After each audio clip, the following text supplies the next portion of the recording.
Hello buddy, my name is Eric, and today we're going to look at a new malware campaign that seems to have emerged on YouTube. You can find this by typing free Robux into YouTube search, and then going upload date. Hopefully, by making this video, people searching for it, just like with the Fortnite skin changer, will come to my video instead of these guys' videos. So now let's try this out and see what effect this actually has. Now, the first red flag is a lot of different channels of different genres have fallen victim to this scam. So what we can see is the same video from a website that, as far as I can tell, is from a completely different scam, which is pretty funny. I guess they repurposed the scam. This is to get you to install... It doesn't even really make much sense, the idea that you would want to download a Robux generator in order to somehow generate Robux, like as a software. Okay, so I'm going to confirm that I'm not a robot, which I am not. I'm happy to announce. We're going to submit and we're going to see. So we're going to download this, and we don't want the wizard because we did that before, where we actually got a second level of malware beyond just what we were trying. So this is something I still don't understand, is why we end up on legitimate so-called security company websites from these clearly malicious links. This is actually Norton's website. It's not a domain spoof. And I can't understand. Wait, I don't even remember how I got Yahoo search, which nobody uses. Okay, well, we're going to have to type it. Okay, I think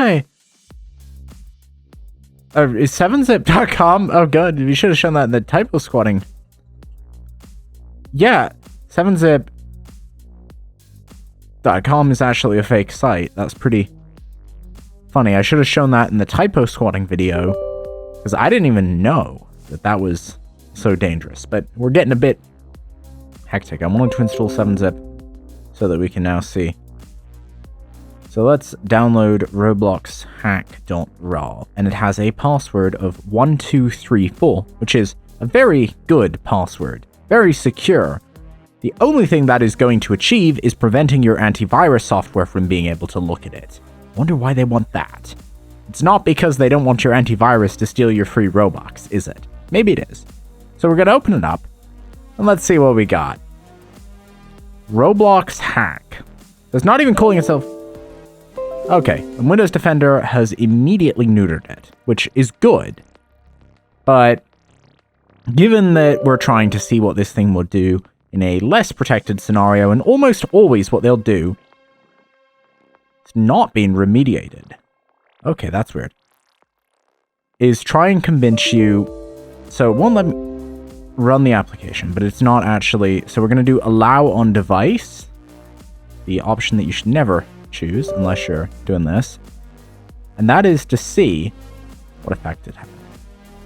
Now we can open Roblox hack.exe, and I imagine this is going to locate itself in one of a few places we've seen these stealers set themselves up. And what this will have done is, if your Roblox account was signed in on this computer, your Roblox password has been stolen. Your Google account cookie, so that they can upload this on a YouTube channel of yours if you have one, is stolen.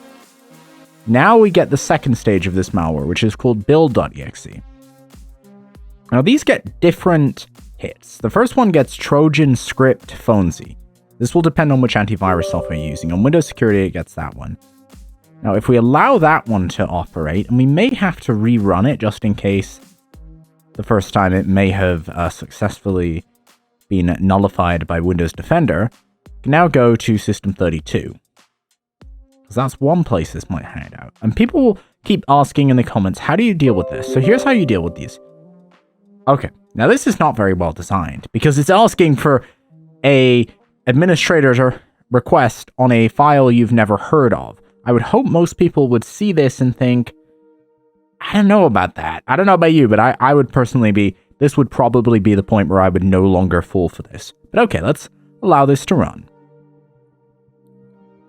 And now, if we check, because of that, it can bypass any protections Windows has, so we can see if it's where it might have gone. And the biggest sign that you have... Oh, it's already being hit again. VirTotal. Oh, that's... I'm going to save this, actually. That is super interesting. So it actually thinks we can get an idea of how this malware works. I'm going to save this TXT. Now I'm going to allow it to run this.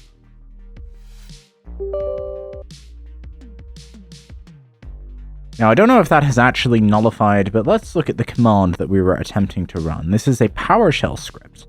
I'm not an expert on PowerShell, but I do have an idea of what's being said here. So first of all, we're invoking the Windows command processor, which is called cmd.exe. Then we're using /c, which directly, silently runs a command using Windows PowerShell. The command is to add MP preference exclusion path, and this is an interesting one, pwd.path. That's print working directory, if you're wondering. So that's the current working directory. MP preference, I'm gonna guess that's malware protection, but I don't 100% know. Exclusion extension. So this basically neuters your Windows Defender to being useless. This is clever, although luckily for us, Windows Defender is not stupid enough to let this happen. At least not unless you're going to be an idiot and run the command that will, now that we've allowed it, bypass this. It is good that Microsoft is doing a lot to make these scams far more difficult than they previously would have been. So now, okay, Windows Defender caught it again. Exclude proc, we're going to allow... Oh, it doesn't even let me allow exclude proc, which I guess is smart. It's making it very, very difficult for me to allow this very dangerous thing. But I think if we run it again, do it quickly enough. Actually, I've got a better idea. I'm just going to turn off real-time protection outright, because that's oftentimes what malware distributors will encourage unsuspecting users into doing. So let's go and do that. Here we can go. Virus and threat protection. Let's just kill real-time protection. There we go. Now we run this, and it will be able to do anything that it pleases. And now we can try and see where it ends up settling. I've seen a couple variants. What they all like to do is disguise themselves as Microsoft. You can see a couple of new files here.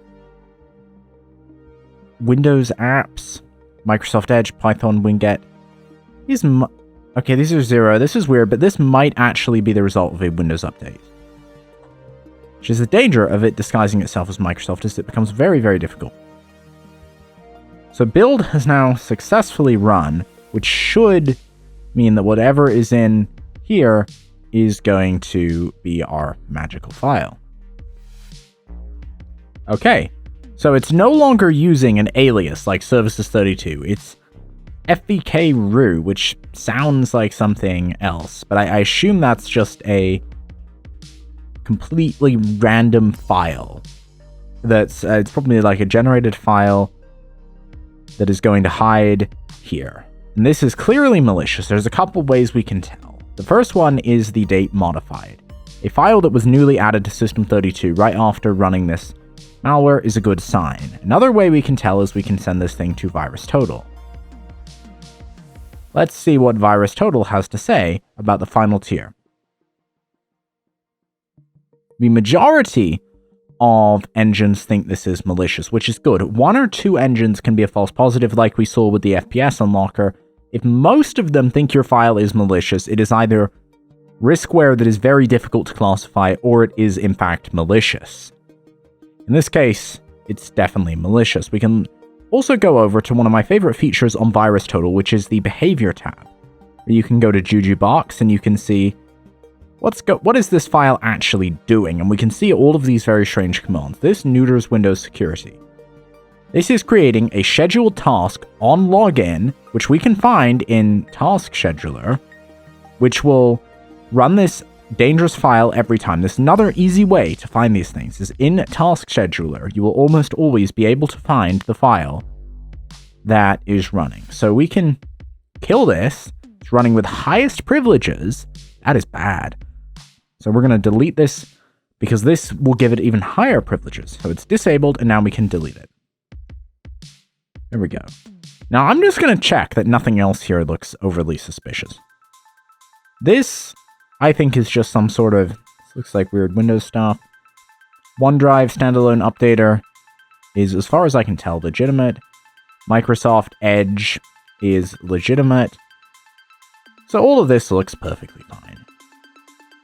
Now, another good idea is to go into your user folder, such as %temp%, which is a common place for malware to hide, and see if anything new has cropped up, especially if it's executable. There is no good reason for an executable file to be permanently installed in a temp folder. Sometimes you'll see one that is there for the part of an installation, but that's a high-risk sign. Dave Modified is generally a good place to look and see if anything fishy is going on.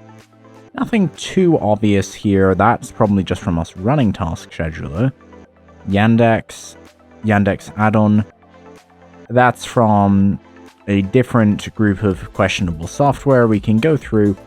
And I would say this system is probably clean, but let's find out by turning Windows Defender back on and going through and getting rid of every threat that we have allowed. Allowed threats, don't allow. If you find anything in your exclusions, don't allow it. Unless you're trying to, but we're not, so we're going to do that. We've now got real-time protection back on. And we can do a quick scan just to see if there's anything obvious to Windows Defender. There we go, no new threats were found. Now we have a couple old threats that did need to... due to an exclusion on networking. Okay, here's where we can deal with our exclusions. Okay, this was definitely added by the malware. That shouldn't be there. User shouldn't be there. App data roaming. Okay, let's just see if there was anything in there. Nope. Doesn't appear there was, but... actually, wait a second. I think that's normal. That's odd. So let's remove all of these strange exclusions. None of these should be here. DLL and EXE are the two file types that you absolutely must scan. So this is another place you can find exclusions, and that's why our scan ran so quickly. So now let's run our scan again with these exclusions gone. And now it did find one example, which is probably just the downloads.